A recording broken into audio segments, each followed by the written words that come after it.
টঙ্গীতে বিশ্ব ইজতেমা ময়দানের দখলকে কেন্দ্র করে তাবলিগ জামাতের মাওলানা জুবায়ের ও সাতপন্থীদের মধ্যে সংঘর্ষে ৩ জন নিহত ও শতাধিক মুসল্লি আহত হয়েছেন। আহতদের অনেককেই ঢাকা মেডিকেলে ভর্তি করা হয়েছে।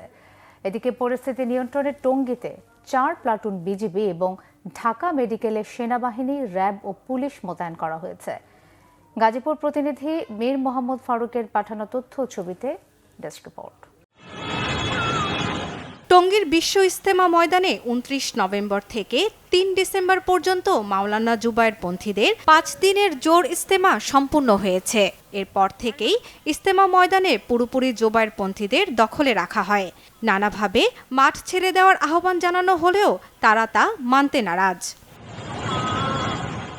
এমন পরিস্থিতিতে রাত ৩টার দিকে সাতপন্থীরা তুরাগ নদীর পশ্চিম তীর থেকে কামারপাড়া ব্রিজ সহ বিভিন্ন রাস্তা দিয়ে ইজতেমা মাঠে প্রবেশ করতে থাকে।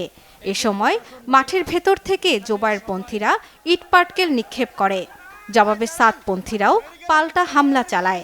এক পর্যায়ে সাতপন্থীরা মাঠে প্রবেশ করলে উভয় পক্ষের মধ্যে ব্যাপক সংঘর্ষ বাধে। এ ঘটনায় নিহত হন ৩ মুসল্লি, আহত হয়েছেন শতাধিক।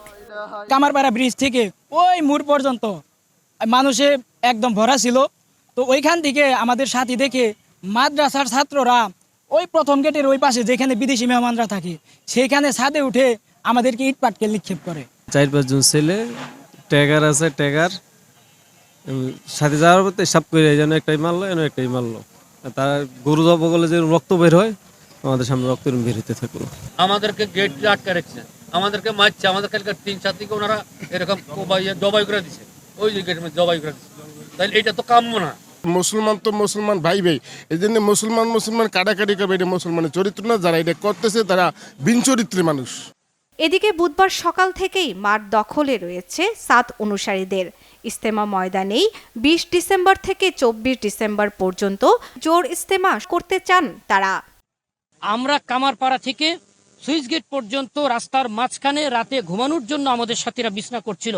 ওই অবস্থায় যখন আক্রমণ করলো, তখন ধাওয়া পাল্টা ধাওয়ার এক পর্যায়ে তারা যখন মাঠে প্রবেশ করলো, টিকতে না পেরে ঠিক তার পিছে পিছে আমাদের সাথেও প্রবেশ করলো। মামুনুল হক সাহেব এইখানে দাঁড়িয়ে এই বক্তব্য দিয়েছে যে তুরাগ নদী রক্তে লাল করে দিব, তবু টঙ্গী ইজতেমা ময়দান আমরা হাতছাড়া করব না। এই কথাগুলি যারা বলে মানুষকে উস্কানি দিয়ে আজকে এই ঘটনার অবতারণা করেছেন, এই ঘটনার জন্য তারাই দায়ী। যে মাঠ আমাদের ইজতেমার কার্যক্রমের জন্য বরাদ্দ, সেটা ছেড়ে অন্যত্র যাব কেন?